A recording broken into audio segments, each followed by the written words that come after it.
प्रिय विद्यार्थियों, नमस्ते। स्वागत है वर्ग एकादश के विद्यार्थियों का। आज हम झारखंड शैक्षिक अनुसंधान परिषद रांची द्वारा जारी किए गए संस्कृत के मॉडल प्रश्न पत्र सेट 1 को हल करेंगे। आप सभी ध्यानपूर्वक इस वीडियो को देखेंगे और अपनी संस्कृत कॉपी में इसे नोट भी करेंगे।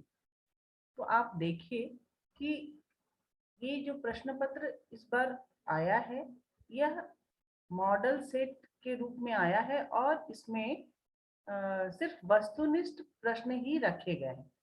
तो वस्तुनिष्ठ प्रश्नों की संख्या इसमें 40 है। देखिए आप यहाँ प्रश्नानाम संख्या 40 है। सभी प्रश्न के उत्तर देने हैं और प्रत्येकस्य प्रश्नस्य कृते एकम अंकम निर्धारितम। हर प्रश्न के लिए एक अंक निर्धारित है। ऋणात्मकम अंकनम नास्ति, ऋणात्मक अंक इसके नहीं है, अर्थात निगेटिव मार्किंग जो जैसे किसी प्रश्न का उत्तर अगर गलत हो जाता है तो उसके लिए निगेटिव मार्किंग नहीं है। ठीक है, तो आप लोग देखिए अभी सबसे पहले प्रश्न में क्या है कि अब देखिए कि अनुच्छेदम पठित्वा प्रश्नानाम उत्तराणि विकल्पेभ्यः चिनुत। अनुच्छेद को पढ़कर प्रश्नों के उत्तर विकल्पों से चुनकर देने। तो एक अपठित अनुच्छेद दिया गया है, आप देखिए और इसको समझिए। भारत से राजधानी नवदिल्ली इति ख्याता। भारत की राजधानी नई दिल्ली है, ये प्रसिद्ध है। अस्य प्राचीनतमम नाम इंद्रप्रस्थम इतिहास। इसका प्राचीनतम नाम इंद्रप्रस्थ था। यथा शरीरस्य मध्यभागे हृदये आत्मा तिष्ठति। जिस तरह से शरीर के मध्य भाग में हृदय में आत्मा रहती है, तथैव भारत देशस्य मध्यमो भागः स एव यत्र देहली इति नामना ख्याता विशाल नगरी वर्तते। वैसे ही भारत देश के मध्य भाग में जो है, जहाँ जिसको कि दिल्ली कहते हैं, वो एक विशाल नगरी है। देहली मध्ये सर्वकारस्य केंद्रीय शासनस्य अनेके कार्यालयाः तिष्ठन्ति। दिल्ली सरकार के मतलब दिल्ली के में दिल्ली मध्य दिल्ली के बीच में अर्थात दिल्ली में सरकारी अर्थात केंद्रीय शासन सरकारी केंद्रीय शासन के अनेक कार्यालय हैं। तत्र बहुभूमिकानि भवनानि सत्यमेव दर्शनीयानि। वहाँ बहुत सारे भवन हैं जो बहुभूमिकानि भवनानि सत्यमेव दर्शनीयानि। सच में ये बिल्कुल भी बहुत सारे ऐसी जगह हैं जो कि बहुत सारे ऐसे स्थान जो कि दर्शनीय है। एतेषु भवनेषु लोकसभा भवन। इन भवनों में लोकसभा भवन, राज्यसभा भवन, राष्ट्रपति निवास दर्शनीयानि सन्ति। ये दर्शनीय है खास करके। भारतस्य प्रधानमंत्री अन्ये च केंद्रीय मंत्रिणः अपि अस्मिन् नगरे वसन्ति। भारत के प्रधानमंत्री और अन्य भी मंत्री जो हैं, वो केंद्रीय मंत्री, वो यहीं रहते हैं दिल्ली में। अब इससे प्रश्न है भारत से राजधानी का, यहाँ पर है नवदिल्ली, उत्तर हो जाएगा नवदिल्ली। क उसके बाद दूसरा प्रश्न है नवदिल्ल्या प्राचीनतमम नाम किम। नवदिल्ली का प्राचीनतम नाम क्या था। यहाँ उत्तर आया है इंद्रप्रस्थम, तो उत्तर हो जाएगा ख इंद्रप्रस्थम। आगे देखिए तीसरा प्रश्न असत्यमेव इत्यस्य विलोम पदम किम। असत्यमेव का विलोम पद क्या है। तो यहाँ पर उत्तर आया है, देखिए असत्यमेव का उल्टा आएगा सत्यमेव। तो उत्तर में घ हो जाएगा सत्यमेव। अब चौथे प्रश्न की ओर चलें। अस्य अनुच्छेदस्य कृते समुचितम शीर्षकम लिखत। इस अनुच्छेद के लिए समुचित शीर्षक लिखें। अर्थात इस अनुच्छेद में के लिए हम क्या नाम दे सकते हैं। तो यहाँ है सत्संगति, ऐसा तो कुछ नहीं है, अनुशासन नहीं है। तो ख में है नवदिल्ल्या दर्शनीय स्थानानि। नई दिल्ली के दर्शनीय स्थान, यही इसका उत्तर हो जाएगा ख। खंड ख में देखिए, अनुप्रयुक्तम व्याकरणम। श वर्ण से उच्चारण स्थानम किम, श का उच्चारण स्थान क्या है? इसको तालव्य श बोलते हैं, इसलिए इसका उच्चारण स्थान तालु ही है। घ होगा उत्तर तालु। नंबर 6, दंत्या वर्ण चिनुत। दंत्या का मतलब है कि जो वर्ण दांत से बोले जाते हैं उसको चुनना है। तो यहाँ उत्तर हो जाएगा ख त, ख का त। तो बोलने से दांत आता है, दंत का प्रयोग हम करते हैं। नंबर 7 में देखिए, पहलन जोड़ अ, रहलन जोड़ ई, पहलन जोड़ श जोड़ आ। तो इसको मिलाने से क्या बनेगा? तो ये बनेगा परीक्षा। परीक्षा, जब यहाँ पर दीर्घ की मात्रा है, दीर्घ वाला ही देखेंगे परीक्षा। तो उत्तर होगा ग। आप प्रश्न संख्या 8 में देखिए, कर्म इत्यर्थ वर्ण वियोजनम चिनुत। कर्म का वर्ण वियोजन करना है। तो आप देखिए, क हलन जोड़ अ यहाँ है, और र आधा है, तो र हलन जोड़ म हलन जोड़ अ, ये ग उत्तर होगा इसका, कर्म का। 9, प्रश्न संख्या 9 में देखिए, इत्यादि इत्य से संधि विच्छेदम कुरु। इत्यादि का संधि विच्छेद करना है, तो इसका उत्तर होता है इति जोड़ आदि। क उत्तर हो जाएगा इसका, इति जोड़ आदि। अब देखिए प्रश्न संख्या 10, पो जोड़ अनम इत्य से संधि कुरु। पो अनम का संधि करना है, तो पवनम होता है, ये अयादि संधि का उदाहरण है। पवनम उत्तर हो जाएगा ग। तो देखिए, विद्यालय इत्य से संधि विच्छेदम कुरु। विद्यालय का संधि विच्छेद करना बहुत ही आसान है, दीर्घ संधि का उदाहरण है। ये ख हो जाएगा, इसका उत्तर ख, विद्या जोड़ आलय। नंबर 12, एक जोड़ एकम इत्य से संधि कुरु। एक और एक जोड़ एकम का, एक का एकम, ये वृद्धि संधि का उदाहरण है, एक का एकम। तो उत्तर हो जाएगा क। अगले प्रश्न की ओर चले। 13, बालक शब्द से प्रथमा एक वचनम चुनो। बालक का प्रथमा एक वचन बहुत आसान है, ग हो जाएगा बालक। 14वां, फल शब्द से तृतीया बहुवचनम चुनो। फल का तृतीया बहुवचन चुनना है, तो वो फलम फले फलानी, फलम फले फलानी, फलेन फलाभ्याम फलय, ये उत्तर हो जाएगा ख, फलय। प्रश्न संख्या 15, अस्मत् शब्द से प्रथमा बहुवचन। अस्मत् का प्रथमा बहुवचन क्या होता है वो लिखना है। तो अहम आवाम वयम ऐसा चलता है, तो उत्तर हो जाएगा ख, वयम। अब आगे हम लोग चले, प्रश्न संख्या 16, तत् पुलिंग शब्द से चतुर्थी एक वचन। इसका चतुर्थी एक वचन क्या होगा? तत् का, तो स तौ ते तम तौ ताम तेन ताभ्याम तय तस्मय। तो उत्तर हो जाएगा घ, तस्मय। खंड ग में अब आते हैं, पठितांश अवबोधनम।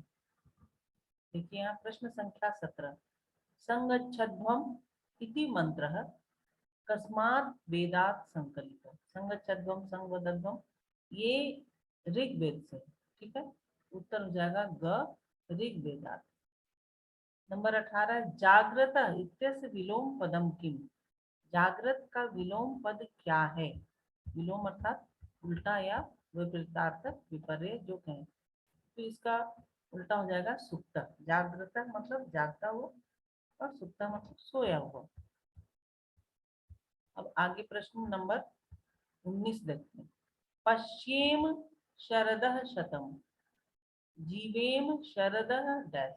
यहाँ भी शतम होगा, 100 वर्ष तक देखें, 100 वर्ष तक जिए, ऐसा है। तो उत्तर हो जाएगा ख, शतम। प्रश्न संख्या 20, ज्योतिषाम ज्योति का कथ्यते। ज्योतियों का ज्योति कौन कहा जाता है ना? उत्तर है मन। मन को ज्योतिषाम ज्योति कहा जाता है, क उत्तर होगा। 21 नंबर प्रश्न को देखिए, वेदामृतम केभ्य ग्रंथेभ्य संकलित। वेदामृतम जो है पाठ नाम से ही पता चल रहा है कि वेदों से होगा, तो वेदेभ्य क हो जाएगा इसका उत्तर। फिर आगे देखिए 22, 22वां प्रश्न में देखिए, यहाँ है कि रामायणे कति कांडाः सन्ति, रामायण में कितने कांड हैं?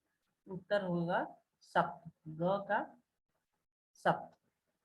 नंबर 23 में देखिए, ऋतु चित्रणम पाठ कस्मात् ग्रंथात् संकलित, ऋतु चित्रणम पाठ किस ग्रंथ से लिया गया है?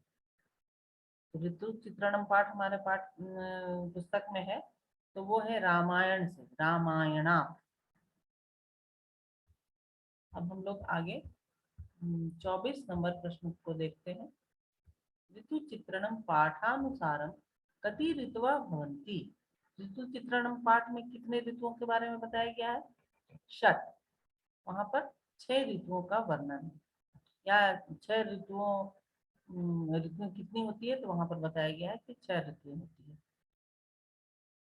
प्रश्न संख्या 25, कह ऋतु सुरभि मास अपि कथ्यते, सुरभि मास, सुरभि मास किसको कहा जाता है?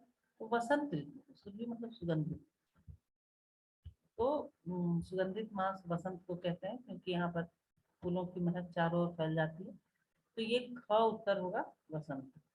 आगे देखिए 26 नंबर, वर्षा तो मत गजा किम कुर्वन्ति, वर्षा ऋतु में मतवाले हाथी क्या करते हैं? तो नदंती, नाद करते हैं, चिघाड़ते हैं, बहुत जोर से आवाज करते हैं, उत्तर हो जाएगा घ नदंती। अब आगे प्रश्न हम लोग देखें नंबर 27, परोपकाराय सताम विभूतय पाठ कस्मात् ग्रंथात् संकलित, परोपकाराय सताम विभूतय पाठ किस पुस्तक से है? तो ये है जातक माला से, तो उत्तर हो जाएगा घ जातक मालाया। 28 नंबर, शक्र केसाम राजा आसित, शक्र किनके राजा थे? तो वो थे देवों के, देवानाम, देवराज इंद्र कहा जाता है, शक्र मतलब इंद्र। 29 नंबर प्रश्न, कथायाम वर्णिते जन्मनि बोधिसत्व क बभूव, कथा में जो परोपकाराय सताम विभूतया है कथा, उसमें बोधिसत्व के किस जन्म की कथा है? तो उस जन्म में बोधिसत्व क्या हुए हैं, क्या हुए थे? तो वो हुए थे मछली बने थे, मत्स्य, उत्तर हो जाएगा मत्स्य। आगे देखिए प्रश्न संख्या 30, आकाशे अकाला अपि के प्रादुर्भव, अकाल ही मतलब बिना समय के, असमय ही आकाश में कौन आ गए? तो वहां पर था मेघा, क्योंकि तालाब तो सूख रहा था, तो इन लोगों ने प्रार्थना की थी बारिश की, तो मेघा, उत्तर हो जाएगा ख मेघा। 31 नंबर प्रश्न देखिए, मीना इत्यस्य पर्यायवाचक क, मीना का पर्यायवाचक, मीन मतलब मछलियां, यहाँ पर एक और है मछली के लिए, मत्स्या, घ मतलब मछलियां। अब आगे देखिए 32 नंबर प्रश्न, सवर्ण शकटिका पाठ कस्मात् ग्रंथात् उद्धृत, सवर्ण शकटिका जो पाठ है वो किस ग्रंथ से लिया गया है? तो वो मृच्छ कटिकम से लिया गया। ठीक है, कस्मात् ग्रंथात् हमेशा पंचमी में इस तरह से लिखते हैं, जैसा उत्तर होता है, प्रश्न होता है वैसे ही उत्तर, मृच्छ कटिक से लिया गया इसलिए मृच्छ कटिकात्। रदनिका 33 नंबर प्रश्न देखिए, रदनिका कीदृशी शकटिका रोहसेनम दत्तवती, रदनिका जो कि दासी थी चारुदत्त की, तो उसने किस तरह की गाड़ी, रोहसेन जो कि चारुदत्त का पुत्र था, तो उसको किस तरह की गाड़ी उसने दिया? तो उत्तर है उसको खिलाने के लिए, उसका मन बहलाने के लिए वो मिट्टी की गाड़ी देती है, तो यहाँ उत्तर होगा घ मृत्तिकाया, मिट्टी की गाड़ी। नंबर 34, रोहसेन रदनिकाम किम अयाचत, रोहसेन ने रदनिका से क्या मांगा? वो उसको मिट्टी की गाड़ी तो दी थी, लेकिन वो मांग क्या रहा था? वो मांग रहा था सोने की गाड़ी, स्वर्णस्य शकटिका, सोने की गाड़ी, उत्तर होगा ग स्वर्णस्य शकटिका। 35 नंबर प्रश्न देखिए, अनलंकृत शरीरो अपि चंद्रमुखम आनंदयति मम हृदयम इति का उक्तवती, बिना अलंकार के ही, अर्थात बिना आभूषणों के ही शरीर जो है शरीर पर कोई आभूषण नहीं है, फिर भी ये चंद्रमुख है, अर्थात ये बहुत सुंदर लग रहा है, ये मेरे हृदय को आनंदित कर रहा है। ये किसने कहा? हुसैन को देख करके वसंत सेना ने कहा था। वसंत सेना चारुदत्त की प्रेमिका थी, गणिका थी। 36 नंबर प्रश्न देखें। कस्य पुत्र सवर्ण शकटिका इच्छति? किसका पुत्र सवर्ण शकटिका था, सोने की गाड़ी के लिए इच्छा करता है? तो वो किसका पुत्र था? रोसेन, चारुदत्त का। उत्तर हो जाएगा ख, चारुदत्तस्य। अब आगे देखें, नंबर 37। मृच्छकटिकम इत्यस्य रचनाकार कः? मृच्छकटिक के रचनाकार कौन है? उसके रचनाकार है शूद्रक। तो उत्तर हो जाएगा घ, शूद्रक। 38 नंबर प्रश्न देखिए। जातक मालाया रचनाकार कः? जातक माला जिसे कि ये पाठ लिया गया था, परोपकाराय सताम विभूतय, तो उसके रचनाकार हैं आर्यशूर। उत्तर हो जाएगा ख, आर्यशूर। 39 नंबर प्रश्न देखिए। कति वेदा? वेद कितने हैं? उत्तर हो जाएगा चत्वारः। क, वेद कितने हैं? 4 हैं। इसका उत्तर हो जाएगा 4। अब अंतिम प्रश्न 40 में देखिए। वाल्मीकि कम ग्रंथम व्यरचय? वाल्मीकि ने कौन से ग्रंथ की रचना की? तो वाल्मीकि ने रामायण की रचना की थी, रामायणम।